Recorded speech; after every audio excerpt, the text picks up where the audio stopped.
He hated losing more than anything. And so if somebody got an advantage on him, he was known to have something to say. Man, you're playing good today. I hope that holds up.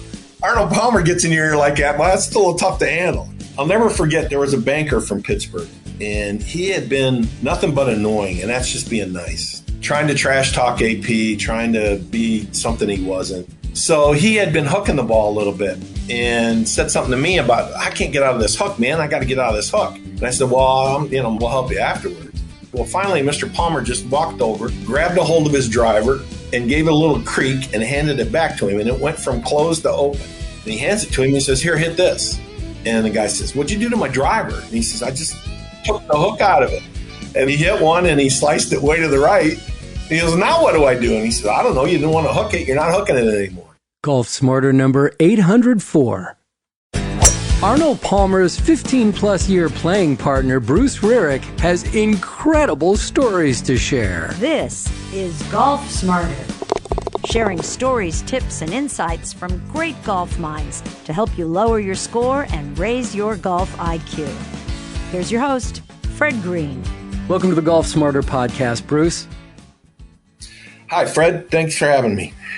Thank you for joining us, because you were highly recommended just a few weeks ago by Josh Zander.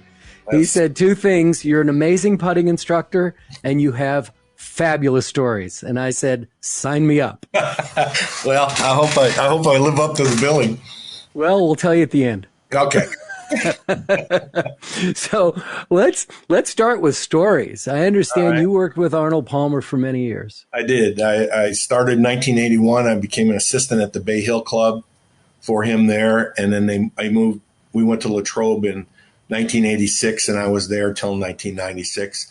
Then I worked for the design company after that as a, rainmaker, I guess is what you would call it, looking for property, and it was the greatest job ever. It just didn't pay very good, but it was, looking for a place to build a golf course. So yeah, it was a great time. That's the only way you could put it. It just was a great period of my life. And you were not just an employee of the company. You had direct contact with Mr. Palmer? Yeah. And I guess we have to say Mr. Palmer, don't we? Well, that's he's Arnie to everybody. Yeah. Okay. He, when I worked at Bay Hill, his office was basically a glass office off the pro shop. So the joke was he looked at the back of my head for 7 years. And then from there, at Latrobe, I didn't work for the company. I worked for the family. And so, like, for example, I did talking about playing golf with him, and he would the first week I was there at Latrobe, when I went up there, he called and he said, hey, Bruce, I'm in town. Could you make a game for me? Well, Mr. Palmer, I really don't know who you play with up here. I'm just coming up from Florida. And he said, well, just call the guys that you know that come to Bay Hill and we'll figure it out. So I called and got two other guys.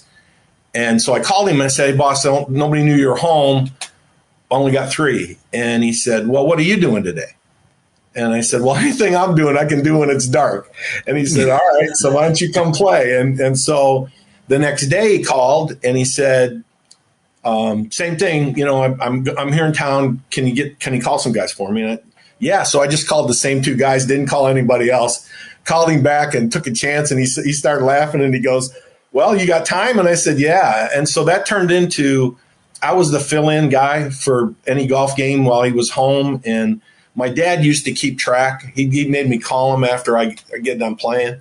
And good for him. It was well over 400 rounds of golf. Wow. And wait, so I got to know, when you called these guys and you said, hey, are you available to play golf tomorrow? Did you say with? Oh, yeah. Yeah, they were all friends. Okay. At Bay Hill and Latrobe, there's a group of guys that were Mr. Palmer's friends. And Mr. Palmer, being as big a celebrity as he was still one of the guys. And so it would be no different than you calling and making a game. And the only reason I did it was then he didn't hurt anybody's feelings by not calling. If they ever said, hey, Arnie, when are we going to get a game? We said, well, Bruce makes the games. Let him know. And then I could go back and say, hey, P, do you want to play with this guy? And they go, yeah, I don't know. Or yeah, I'd love to. And, and we'd make it happen. So that was the payment that I made to be able to play golf with him, was I had to take the responsibility of making the calls. So, because there was a lot of people that would, their feelings were hurt if they didn't get a chance to play with him. And he tried as hard as he could to play with everybody, at least at the members of the club. If they wanted to play, he'd play, and he didn't care how you played, as long as you tried to keep up. So was he the kind of golf partner that challenged people? You're laughing already. I haven't even finished the question. Absolutely. There's a picture hanging on my wall, and it's of us on the 17th tee, and we're getting beat, and I'm his partner, and we're getting beat. And so on that hole, we're playing the same two guys we had played all summer, and he said to the one guy, he said, "Hey, how about a long drive contest for a beer?" Well, he knew that the guy would just swing out of his heels and hit it out of play. And so that was how he got rid of one. He hits it off the planet, and then turned out he holed that out for a 2 to win that hole. It's kind of a legendary story. He was in the pine trees, said, the other player was in there going to make a birdie, and he asked me, and I said, "No, we're in trouble." And you couldn't even see him. And all of a sudden there's this cloud of dust, and just like John Wayne playing golf, and the ball goes right in the hole for a 2, and he birdies the last hole, and we win one up. Wow. And yeah, so it was great. Greg Norman's plane broke down one time, and he was over Pennsylvania, and they landed in Latrobe, and he came out and played 3 holes with us one afternoon. He played barefoot in a sports shirt. And then it was an all-nighter. Hey, and the club allowed this? Yeah, I don't think Greg would mind me telling, but it was about an all-nighter after that. The best part of that day was the story time afterwards. Unbelievable. We had a table in our locker room that 12 people.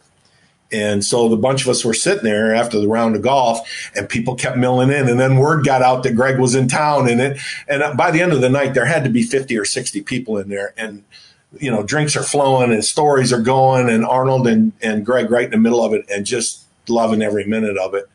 And it just, it's like a moment you never get to replicate. That's for sure. And in fact, it was in Sports Illustrated probably 15 years later. Yeah. Part of a story. Greg told it. And did you ever read the book, The Match by Mark Fell? Oh, absolutely. I know it by heart. Well, it's the same kind of idea where it's absolutely. Like the word got out and people started showing up. Absolutely right, but not anywhere near the level of The Match. And one of the things, one of my connections is that I got to at one point I got to go with Payne Stewart and watch Payne take some lessons from Harvey Ward, and Harvey became a friend. So Harvey is Venturi's partner in The Match, and a great guy in his own right, and a million stories there. So, it's just knowing Mr. Palmer has been, what a blessing, because it just, just about everybody in golf somehow. Yeah. I had a lucky opportunity. I was around baseball for a couple of years during the 90s, and I met Warren Spahn a couple times. Oh gosh, yeah. And I met Bill Rigney a couple times, and you could put these two guys in a room, and they would tell stories for days and never repeat one. These baseball stories, and I can imagine having Arnold Palmer and Greg Norman in the same room, or Arnold Palmer and anybody who ever played on the tour.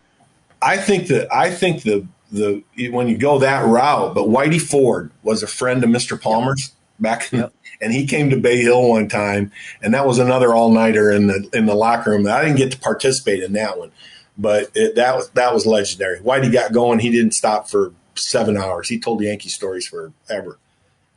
From when the Yankees were when they were the Yankees. That's right. Yeah, now they're the Spankies, but sorry, New Yorkers, your team is terrible. You'll come back.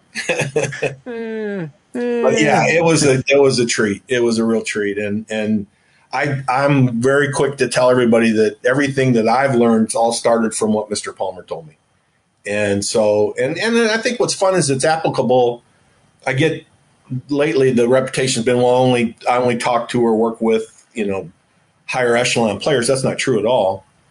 And the things that we do are I think beneficial to any level, if you're just starting out, and putting is always, everybody says, well, I'm a good putter. Well, they just do putting better than they do their full swing, right? It's the best thing that they do. They're not really all that good. And so you can get better.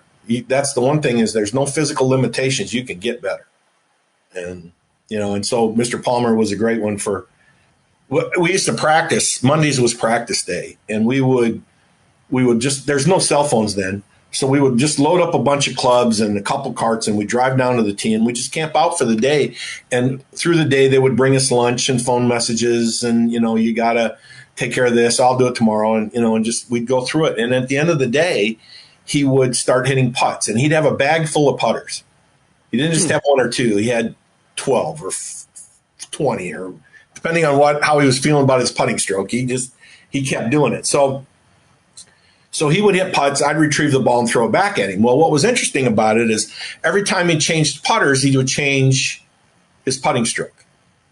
Wow. And I finally asked him, I said, boss, he said, a different stroke, different style of stroke for every putter, huh? And he said, yeah. He says, this one works for this one, and this one works for this one, and I got to do this with this one. And I'm just looking for what feels best to me today. Well, that stuck with me.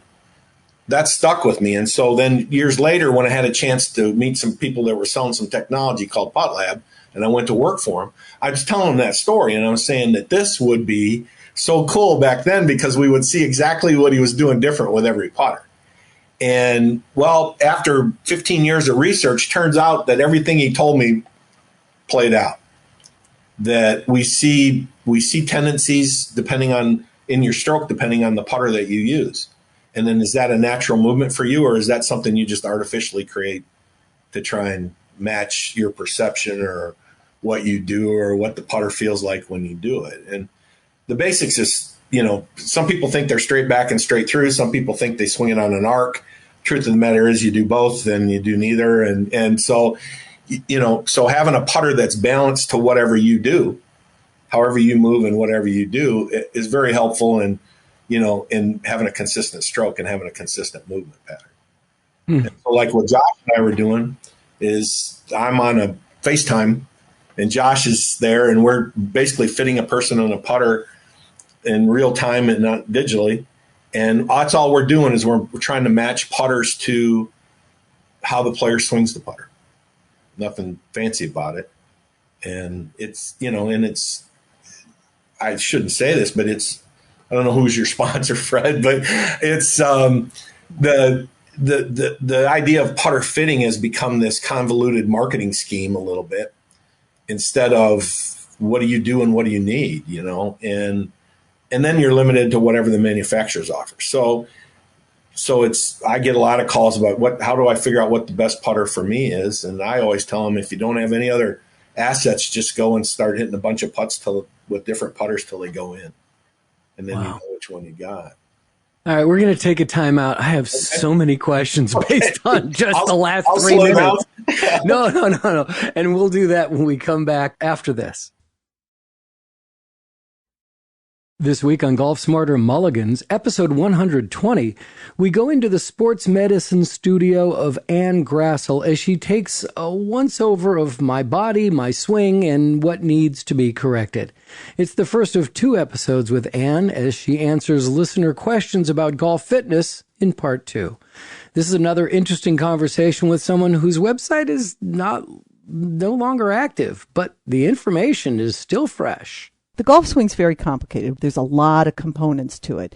So one of the things that I teach people when I work with them and teach their bodies to be much more effective in their golf swing is how you set up. How do you engage core? How do you maintain core? How do you rotate from core? If you have those components lined up every time, then you're going to be able to have less of a tendency to get injured.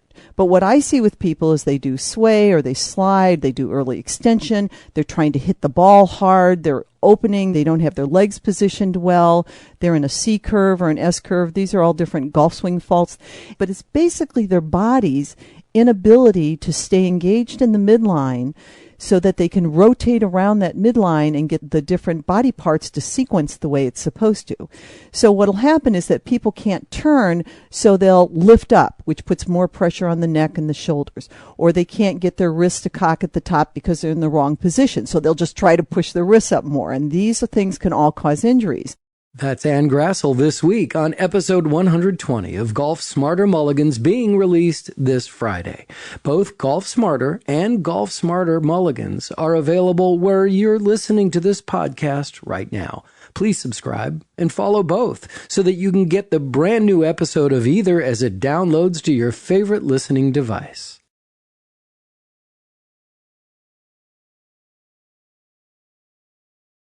You just kind of like dropped this in earlier. You said one of the things that Arnold Palmer told me. What did he tell you? I mean, like, did he? So we talked about him being like competitive even on friendly matches and you know, getting in people's heads, I'm sure.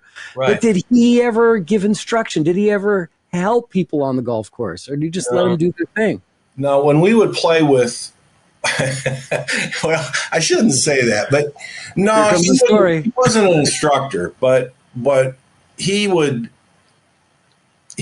to talk about golf clubs, and he loved to talk about just how everybody always asked him, why so many clubs? Why do you tinker so much? Why do you keep changing clubs? And he said that because I know what I'm looking for. And he said, most people don't. They just change because they want to change. But I know what I'm looking for. And so for the average person, he wasn't an instructor. It was always just go ask Bruce. And if you got a question, just go ask Bruce. And the great thing was, though, that he would share with me. And so I would ask him about, you know, Mr. Palmer, like, for example, one day the Monday conversations, I call them. One day the conversation went with some of the beats, right? Some of the bad days, what happened, and you know, and some he just didn't want to talk about. He hated talking, being a Northern California fella. He hated talking about Olympic in '66. He hated talking about that. Billy Casper beating, you know, he had quite a large lead. Thinking about breaking the Hogan's record, lost the feel for it, and Casper played brilliantly and came back and caught him. So he didn't really like talking about that one because he was embarrassed that he was thinking about breaking the record, not winning the tournament. That bothered him. But he talked about 61 Masters. He had a one-shot lead standing in the middle of 18th fairway. And someone from the gallery, and there's a large group of people that want to say it was them, but you know, and some people say it was George Lowe, the putting wizard. Some people say it was a friend of his from Latrobe, which I believe was true. And he went over and he congratulated Mr. Palmer. Mr. Palmer walked over and shook his hand and walked back to the ball and said, you know, Bruce, I forgot how to play golf walking back to the ball. And he says, I was thinking about putting the jacket on myself, you know, I 2-time winner in a row and all that stuff. And he shanked it in the bunker. Then he shanked it across the green. Then he chipped it back to about 7-8 feet, missed the putt, double bogey. Here you go, Gary. Congratulations. I'll put the jacket on you. Gary Player ended up winning. And so I said, how did you ever get around that? Because I said, you got distracted every day. There's great footage of him in that following British Open of just being mobbed, not even be able to get out of the mob to walk down the fairway on the 18th hole. And kind of like Phil at the PGA this year. And he said, I taught myself how to tell myself how to swing golf club. He says, if I swing my left arm back first and I turn my right hip, I can turn my shoulders to the top of my swing, and then I can swing my knees first and then my hands to the ball. So it goes left arm back, right hip clears, turn to the top, knees to the target, hands to the ball. And that little ditty, whatever you want to call it, my daughter put music to it. So that little phrase or saying was something that he used then to bring him back to life. So get back in the game, you know, and it was a little different every time. But he knew the sequence of his golf swing, so he could get the sequence back so he could get back to hitting the ball. And so things like that, just the stuff. How do you get through an event? How do you approach certain shots? How do you keep yourself from getting too gunned up or too down, or, you know, and everybody goes through it. It doesn't matter if you're playing the Masters or you're playing in the league, you know, you still get revved up and you get fired up, and then, you know, it crashes and you go through all that. So I think it's helpful for everybody. I don't think you have to be playing in the Masters to use that kind of stuff. No, absolutely not. Why do you think this podcast is called Golf Smarter? That's right. So he would share all that. all that about, you know. Did you find him to be, in your rounds with him, not what we all watched his years of playing, but did you find him to be a highly mechanical, technical player, or was he more a strategic golfer, just playing with what the golf course presented to him? He was a lot more strategic than he ever got credit for. When he passed, they found a book that I knew of the book, but I'd never seen it. And in that book was the way to play Augusta, his way to play Augusta, and a strategy for playing at every hole. And so if you can imagine, Mr. Palmer wasn't one to hit a high ball or anything left to right. It was always low and draw. So he found a way to get around the golf course with a low hook. So for your listeners, Fred, if I only have one, if all I hit is a high slice, you can still play. You just have to start the slice in the right direction, right? Instead of saying that's a bad shot and trying to change it and ruining the rest of your round by trying to change it, just go ahead and play it. And then go try and fix it later on. Go talk to a pro or something, get some help. And say, I don't want to hit that high slice anymore. I'd rather hit it a little straighter, but don't fight it. Use it. His favorite saying, he loved to tell his customers this. He'd say, there's no such thing as a bad shot. It was just timed poorly. And what he meant by that is if you roll one off the tee, remember how you did it, because you might get stuck in the woods sometimes, and rolling one along the ground might be very beneficial. Wow. Or a big snap hook, right? Hit a big snap hook. Well, remember how you did that, because you might play a hole sometime where you have to hit that shot. And so instead of being negative, like, oh, I hit a bad shot, I'm terrible. No. I just hit it at the wrong time. I'll put that one in the archives. I'll use it later. Yeah, it's a great way to think about playing golf. First of all, it's a lot more fun. You know, it's a lot more fun. But there isn't a shot that you can hit that you won't use at some point. Sure. It just depends on the circumstance. One of the mantras that's come out of this show, and that was fed back to me when we did episode 800, is something that I learned from a listener years ago. And he says, his dad told him this growing up: never follow a bad shot with a stupid shot. There you go. Exactly. You know, you get mad or angry, you know, and you do something that, all right, I've hit it in the woods.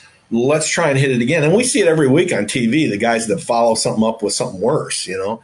How does a player of any kind of talent, you know, make a quad or make a triple? Well, it's because you make a bad decision in there somewhere along the way. So it's the strategy. Right. It's not your golf swing. It's not the mechanics, right? Well, you don't have to hit it as good as you think to play well. You don't.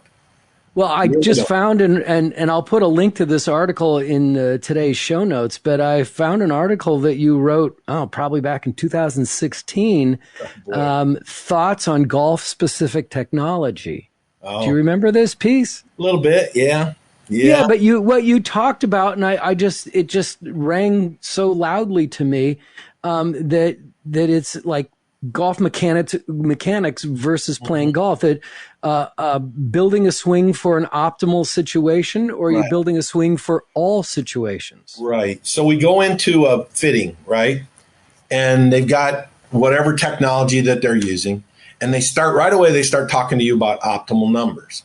Well, my favorite, if they don't know who I am and I'm listening to something like this, and I'll say, I've got a 9-iron in my hand and I've got 137 yards with the wind out of the right and a bunker in front of me. Can you tell me what the optimal numbers are for that shot? No, I have no clue. So what are we doing? You know, what are we doing? Because I'll have that shot or something like it 40 times in a round, right? So the optimal numbers, the problem with the optimal numbers is that all that does is say the ball will fly a little bit further if you do this. That's all they're saying. And so I just had a situation the other day where one of my clients is having some ball striking issues, and he is a left to right player. And all of a sudden he's decided to go right to left because the technology told him that his numbers were better based on their standard if he hit a hook. Well, he's scratch plus player shooting 80, and he said, well, my numbers are better if I hit a hook. And I said, no, your numbers are worse. You're shooting 80. Yeah. You know, the number that counts is you're shooting 80. So you got to be careful. It's fun. Nothing's more fun than getting in there and finding out what you do and what you don't do and the whole thing. But it doesn't define the game.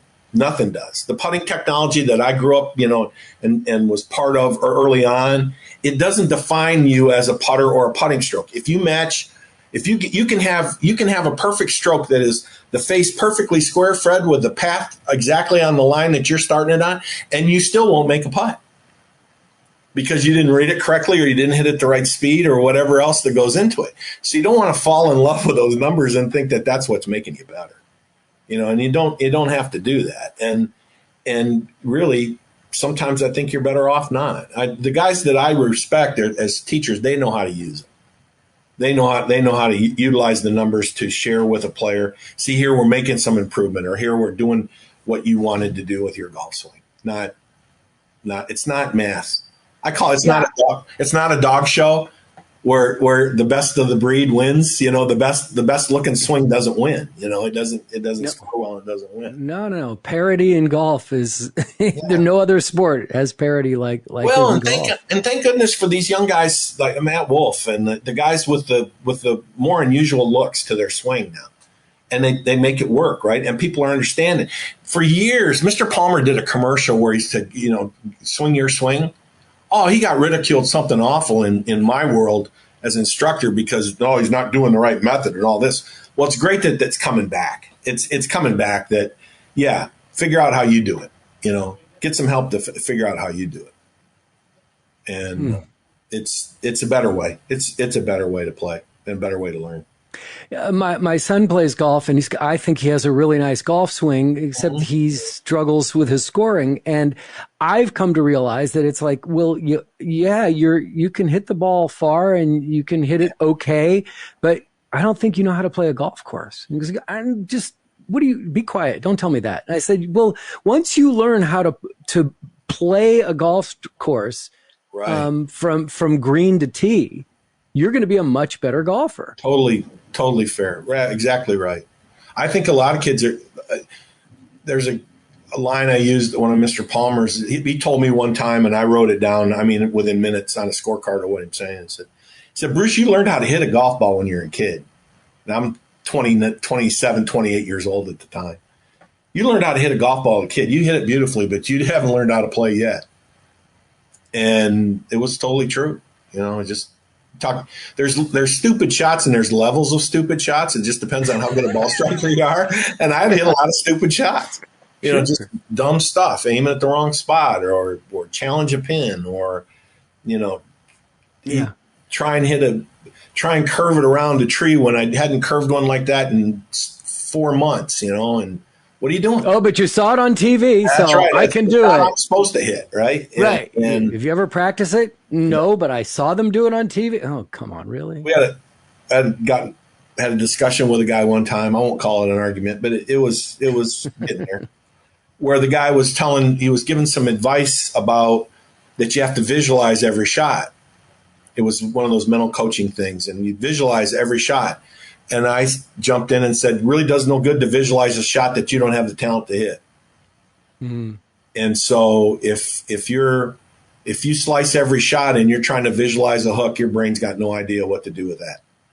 It's just going, what is this? What movie is this? We didn't see this movie, And so you want to cut yourself a break a little bit. Say, Mr. Palmer's idea was, I had this conversation this morning, so forgive me for throwing it out there, but his idea was I get on the tee and I see what I got in inventory. Basically, I've got this shot. I'm hitting the driver this way. I can hit these irons. I'm ball's moving a little bit this way. And then he would take what he thought he had that day and he would go and play with it. He wouldn't add anything to it. He wouldn't try anything that he didn't think he could hit. He would just go and play.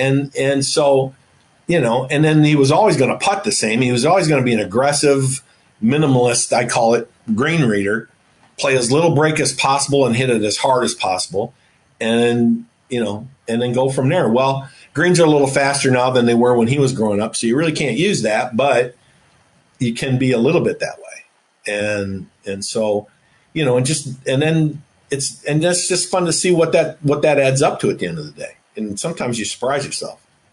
Oh, this was the best round I had in a long time. I didn't do anything different, All right, let's take another time out. We'll be right back. We'll get the putting here sometime soon. Maybe.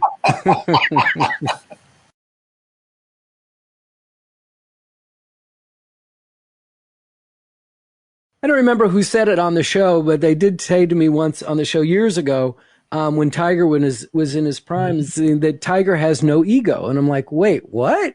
Wow. After what we've seen in his life, he has no ego? He says, no, I mean on the golf course. Tiger will never hit a shot that he hasn't tried 1,000 times. Absolutely right.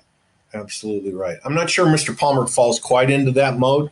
And we're talking about Arnold because AP he was willing to he'd give it a go. If he was in a spot, he didn't hold back. Tiger and Jack Mr. Nicklaus played similarly where they played the percentages and they played the smart shots. Mr. Palmer was a little more robust than that. He would play strategically in that he knew where he had to be to be the most aggressive. And if it meant coming out of the rough or whatever it meant, he was a little more, he would fit in better today, I think, the way that kids play today, where just real aggressive off the tee, then, make sure I'm on the right side of the fairway to still be aggressive. And yeah, he was, but the idea of no ego, that makes a lot of sense to me for him too. Because he wouldn't brag about anything. He would just say, I'm out here playing, let's go, and it wasn't about, I'm Arnold Palmer, I can do this. Never. Right. Do you ever have a chance to witness Jack play with Mr. Palmer? A few times. Really? 82. There's a story there. 1982 on a Saturday night, I'm running the concession tent at Bay Hill. And in fact, one of the guys that we worked together, he works here at the fort with me now. 30 years later, we're working together here. Wow. But Jack walks by, and Angie was with him, the caddy with the big gray hair. He goes, Angie, I'll meet you out on the practice tee. We're going to find a swing to win this thing. Well, I heard that, immediately closed down the concession tent, and I went out there to watch him hit balls. And so I got to stand there. It's just the three of us standing out there. And I'm watching. Angie turns to me and he says, you see anything? You work here, right? I said, yeah, I see him just ripping it. What do you want from me? I said, what's going on? He said, well, ball won't move. And so everything's left. He's not hitting his cut. Everything's left. And finally, I don't know, I'm not sure what he did exactly. I got an idea, but I'm not sure exactly what he did. All of a sudden, ball started falling to the right a little bit. That's good. Pack up the clubs and go in. And he got beat in a playoff the next day. Tom Kite chipped in on the first playoff hole to beat him. And then he came up to, we did a fundraiser every year for the hospital. Mr. Palmer would invite 3 friends, and then we'd have a shotgun event in the morning, and then that was the gallery for the afternoon. So it was really a fun event. And Mr. Nicklaus came and played. Then came up and played. They played at our place, I guess. No, maybe Laurel Valley. We split. I can't remember the two, but yeah, I had a chance to talk to him and see him hit balls. Then I watched him. I probably watched him hit more balls than anybody else, either on TV or video or whatever it is. I've been a big fan forever. So I was in a tight spot. I swung like him, and I worked for Mr. Palmer. So AP would always tease me. He says, "You swing just like Jack." And I said, well, is that a good thing or a bad thing? And he says, well, I think it's a good thing for you. Oh, good. I'm not sure what that means, but I'll go with it, Was he funny? Was he a funny Palmer? person to be around? Yeah, dry, but hilarious. Yeah. He was just one of the guys. I mean, he literally was one of the guys. And once you got used to that, once you knew and you knew what there weren't any boundaries really, but you would, out of respect, you just didn't. He didn't criticize his golf game or criticize anything he did or anything like that. It wasn't like that. But it just really funny. Really funny. And, especially he and I were partners a lot because we didn't want to be in a situation where we had to pay each other if we were playing for something. So if we were teammates then, and so everybody understood that. Well, that's the greatest gig ever. I love that. I got a Hall of Famer for a partner against you knuckleheads. I'm good. Let's go. But people would ask for shots and he'd say stuff like, hey, whatever makes you happy. He'd kind of guilt you into it. And but then he never went less than scratch. So you had to do some quick math to figure out what he really was, which was about a +6 at Latrobe. And so you had to do some quick math to know if you were going to negotiate, to be ready to negotiate. But no, it was great. We had one of the fun ones was Rocco Mediate was from that area, and his dad was a barber, owned a beauty salon in town. Every year on Rocco's dad's birthday, the four of us would play. And that was always fun. I mean, we just had such a great time, laugh all the way around the golf course. Would he do would AP, Mr. Palmer, Arnie, would he do things on the golf course in these casual rounds, if there was ever such a thing, not competitive rounds, but when you're out with your friends and you invite a couple guys, he's just one of the guys. Right. Did he ever do things to get in people's heads? If they were playing well, would he mess with you? Oh yeah. He didn't need to. He hated losing more than anything. And so if somebody got an advantage on him, he was known to have something to say about, now, man, you're playing good. You're really playing good today. I hope it holds up. Crash. Arnold Palmer gets in your ear like that. Well, that's still a little tough to handle, right? And I'll never forget hopefully he's not listening, but there was a banker from Pittsburgh, and he had been nothing but annoying, and that's just being nice the whole day. Trying to trash talk AP, trying to, just be something he wasn't. And so he had been hooking the ball a little bit and said something to me about, I can't get out of this hook, man. I got to get out of this hook. And I said, well, I'm my partner. I'm not going to help you with my partner. We'll help you afterwards. And, I got to get rid of this hook, pro. I got to get rid of this hook. Well, finally, Mr. Palmer just walked over, grabbed a hold of his driver, and gave it a little creak and handed it back to him. And it went from closed to open. So it was like our mechanical screw that we put in there and we open and close. Mr. Palmer just did it by bending the shaft. And he bent it right in the neck so you wouldn't know. You wouldn't see it bent. It was straight, and then he just bent it right, and he could do that. His hands were just massively strong. And he hands it to him. He says, here, hit this. And the guy says, what'd you do to my driver? And he says, what did the guy's I can't imagine what the guy was like. What are you doing? Took the hook out of it. And he hit one, and he sliced it way to the right. And he goes, now what do I do? And he says, I don't know. You didn't want to hook it. You're not hooking it anymore.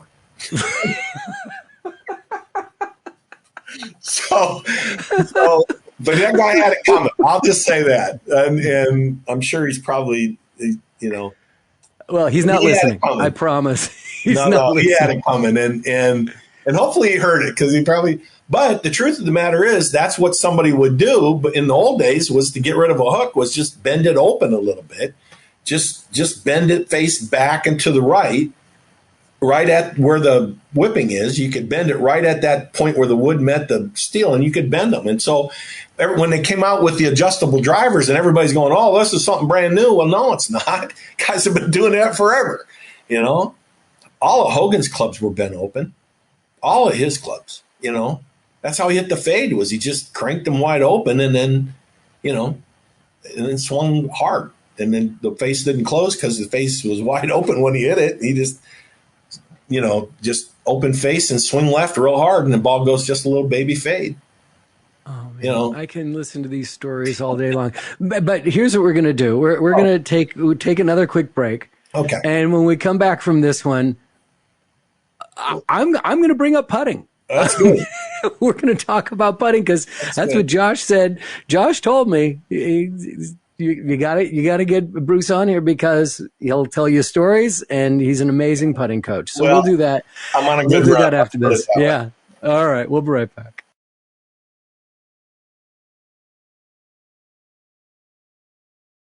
I don't think I've ever told the banker story in public, Fred.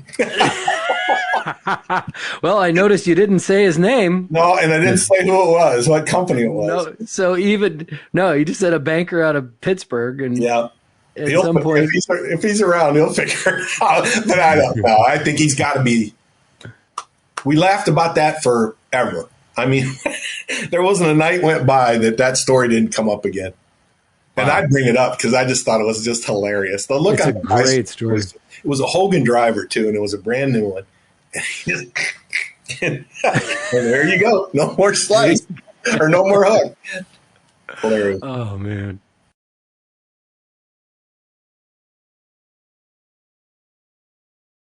I just want to keep hearing stories, but no, let's go.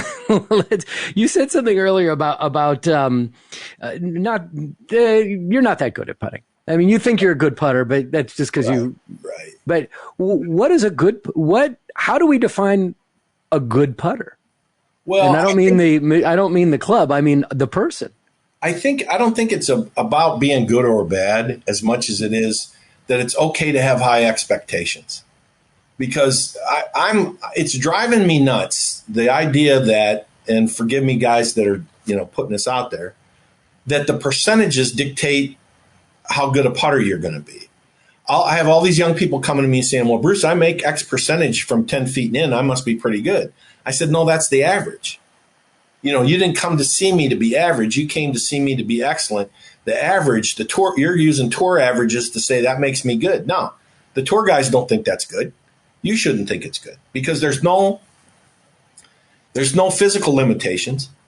If you're playing golf, you have the ability to putt just like anybody else. So I think your mindset ought to be that, whatever level you are.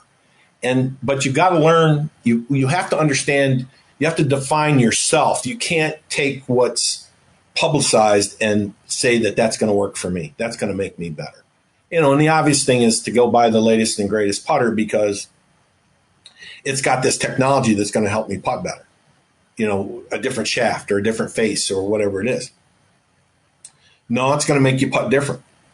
It's not going to make you putt better. It's going to be different. And then you have to adapt to that. So really it helps if you just understand the first thing you need to know is where do I need to stand where my perception of where I'm going is accurate.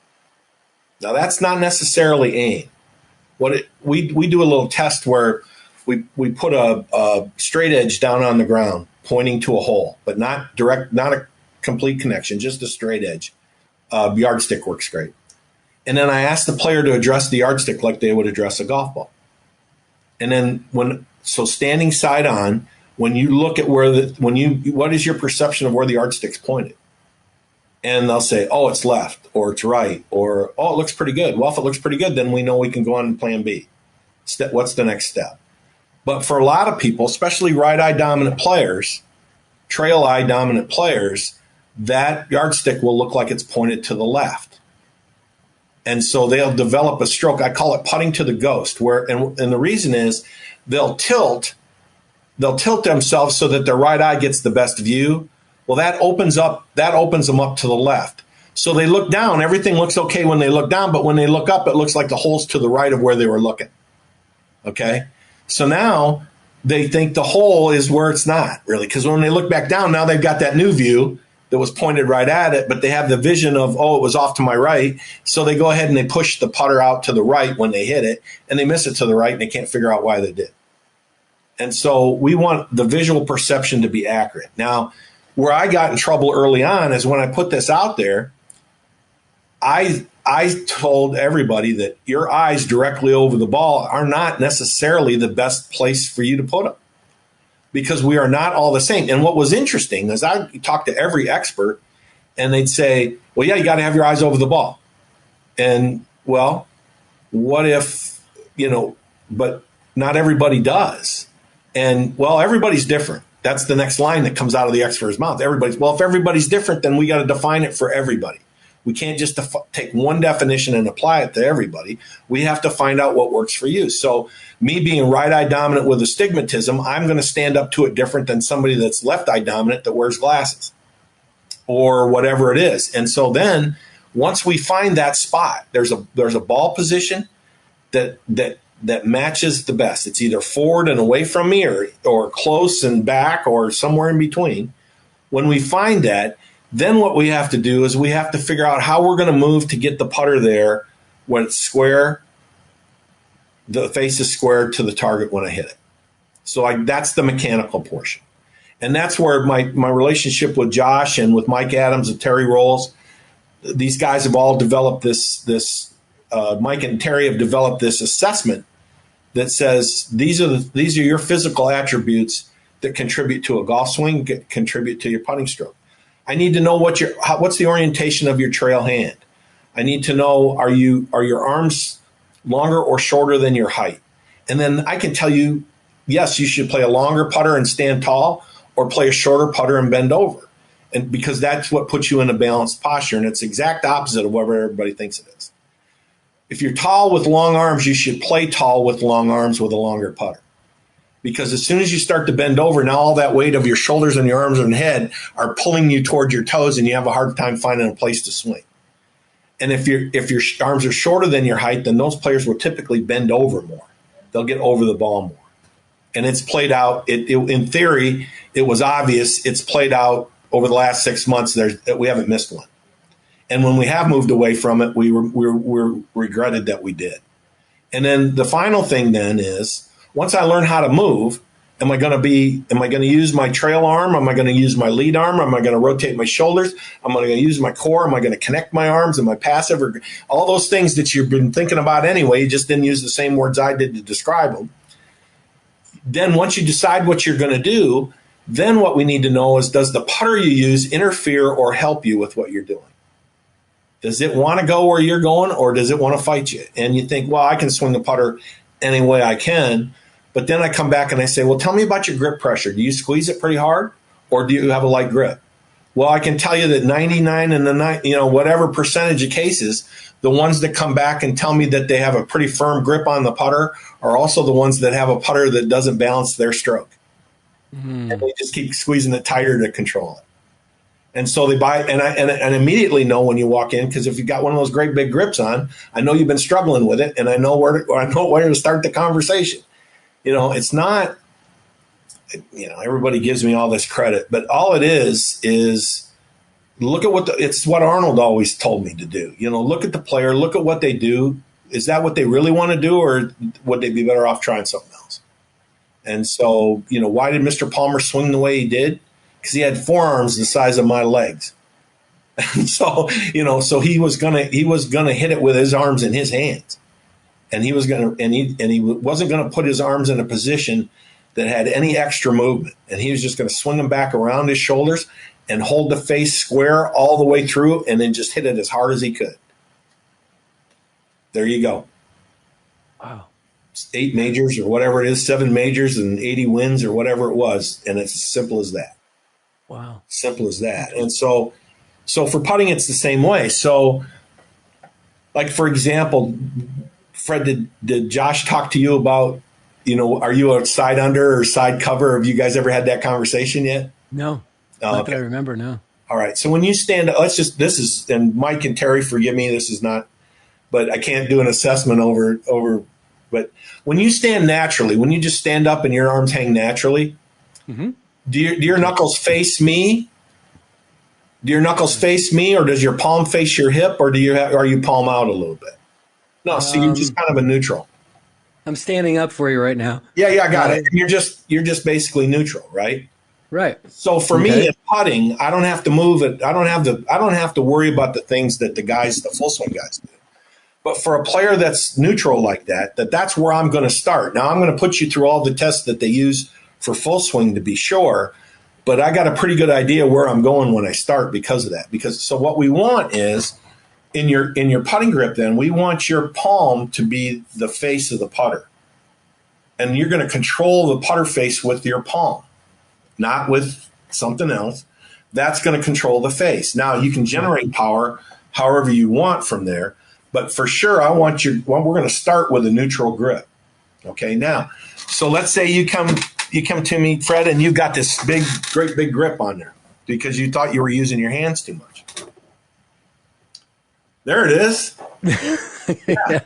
It's not my putter, but it's great grip. Let's say Super Stroke's a great grip, but you're using the 3.0 when you should be using a 1.0. Okay. That's a 2. Yeah. Yeah. So claw. Yeah. I don't look at them too often, right? So for you, we want one that's kind of that's not too big, because the bigger it gets, the more your right hand goes under the grip, and you have a strong grip.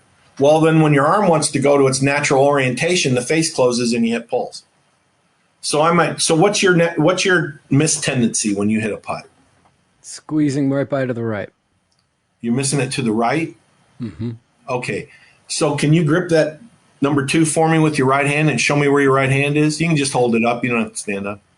When I'm putting? Yeah, when you're putting. I pretty much am like this. Like neutral, right? Yeah. Both hands side by side. And okay, perfect. Then we wouldn't mess with that. And we'd start wondering why. So why does it go right? Well, the face is pointed right when I hit it. So why would the face be pointed right? It's probably a rotation thing, right? I think it's the eye part you talked about earlier, right eye dominant. I have a feeling, just starting to get that feeling that could be part of my problem. Yeah. So do you stand tall? Do you stand over it? Do you get your eyes over it? Does the ball... I like a 33-inch center shafted putter and get in I stand over it. Yeah. I bet to the podcast listeners, I just let everyone know that Bruce and I are looking at each other. So he's now watching me. I'm fitting him on the phone here, but So I think I know what it is. And so if you're right eye dominant and your eyes directly over it and you try and take it straight back, you get a counterclockwise rotation of your arms when you take it back to hold the face square to the target. You're shut now to the arc that you've created. You've twisted the putter to the left, and the only saving grace is to untwist like this and hit it to the right. Now, do you ever feel like your hands are going the opposite direction of your shoulders when you hit it?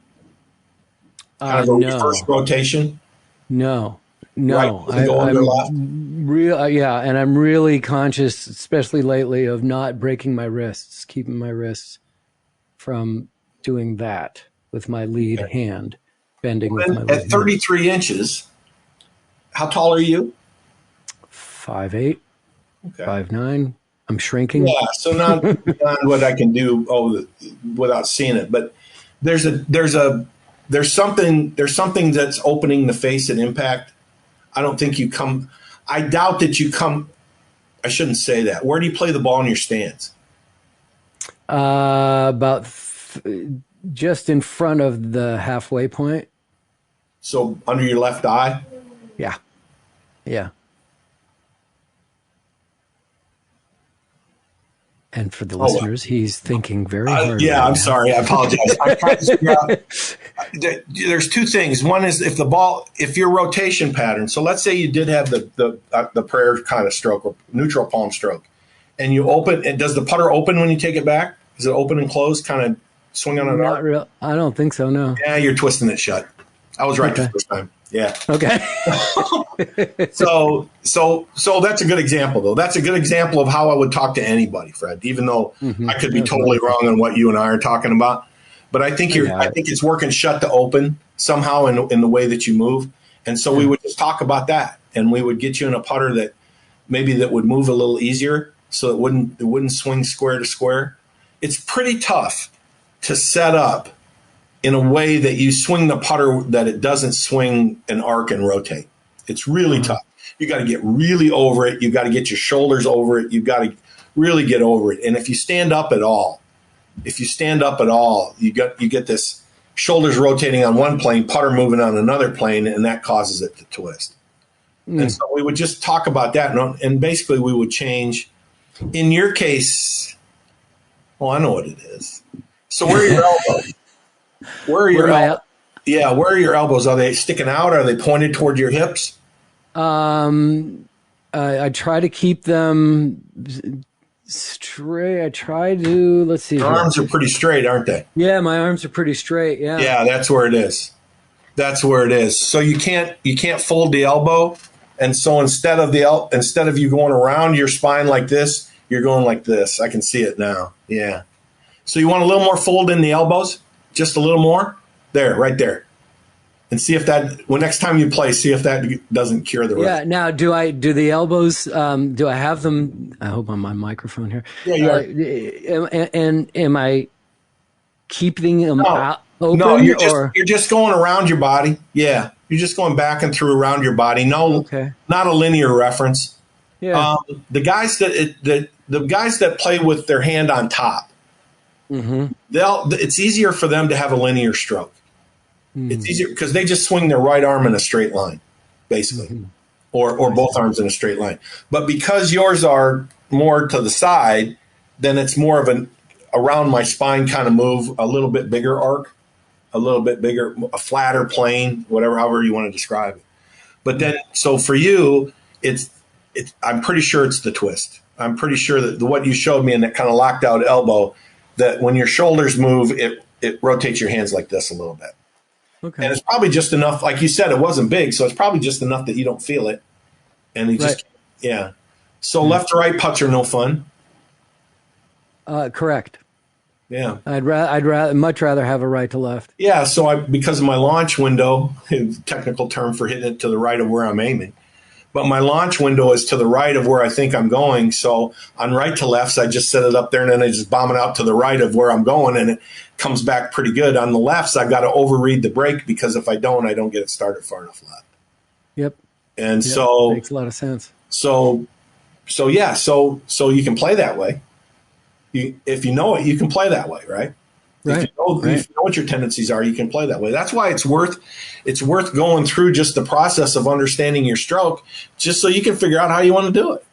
You don't have to be perfect. You don't have to do it my way at all. It's just that my job is to tell you what you're doing, and then say, do you want to fix it or do you want to get better at what you're doing? And you can be whatever you want to be.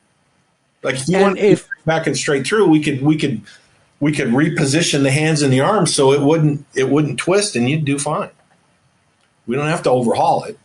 Yeah, I'm on my way. Yeah, I'm coming out. A little bend in the elbows and away we go. Right, just to match my shoulders up to what the putter's doing. No, I'm on my way to come see you. Are you kidding? Now, if people want to take putting lessons from you and reach out to you, what's the best way to find you? Yeah, the easiest way to find me is just Google me. My cell number is all over the internet. Okay. And you can just give me a call. And I do an online program, real simple, just some video, and we just start the conversation. And then I've got another program that if you want to come see me and spend the time, then that's a whole nother deal. But okay, I'm fielding calls every day. I just got one today. The guy asked me if I could make a recommendation of a player, and I said, well, why don't you just send me a teacher in Southern California. And before I'm going to recommend a guy, but before I did that, why don't you send me some videos so I know what's going on so I can tell him what's coming. Yeah. And so, it's just, we've got a network of guys now. So, yeah. Isn't that amazing though, that people can send you just on their phone, just boom, here, I just shot this and I'm going to send it to you. And I teach more lessons online than I do live. Sure. All my tour guys are online. Wow. All the tour guys that I work with, we just do it online. What's the point of flying me out for a half hour to tell them to do this and then get back on the plane to come back? And that's why there's so many announcers now. We're working out of the studio. That's right. Instead of going to these live events. The one player, he's got this really nice setup in his basement, and he just sets up the camera and we FaceTime, and I'm right there. Perfect. I see everything he's doing. It's perfect. It's perfect. Yeah. Bruce, it was this was so much fun. This was so much. Thank you so much. We didn't fix anybody's putting stroke. That's disappointing. But yeah. Well, what are you talking about? I'm right here. Hell, hello. Well, you'll call me and you'll tell me next time you try it. But, okay. But yeah. Well, thank you again. And reach out. We'll absolutely do this again. I'm a sucker for stories, so we'll definitely do this again. It was really fun. Thank you very much. So as this show is being published, I'm actually on vacation down in Southern California right now to celebrate my birthday and spend some time with my kids and grandchildren. Hopefully there will be at least one round of golf in the LA area, but I gotta tell you, if you're not a member of a country club in Los Angeles, it's next to impossible to find a tee time without driving anywhere from 1 to 2 hours. And that's without traffic. Anyway, my son, a week in advance at 6 a.m., he tried to book us a time at Rancho Park in the heart of Los Angeles, and the earliest he could get on the weekend, 7 days later, was 6:30 p.m. If you live down in L.A. and have some tricks on how to secure a tee time, please let me know. Maybe next time when I come down, we'll play together. Also, while I'm there, if it all works out, my other son is taking me on an adventure that I'll share on YouTube when it's safely completed. That's all I'm going to say about that for now. But coming up next week, On Golf Smarter, we'll speak with John Rahm's fitness coach, Spencer Tatum, telling stories of how he makes really good golfers into U.S. Open winners through his Tatum Human Performance Program. Follow at Golf Smarter on social media and subscribe to Golf Smarter TV on YouTube to hear our podcasts and watch unique golf videos. Golf Smarter is your podcast for caddy, and we graciously accept tips for services provided. Whatever you give and how often you give, trust me, your generosity is greatly appreciated. Just click on Donate at golfsmarter.com.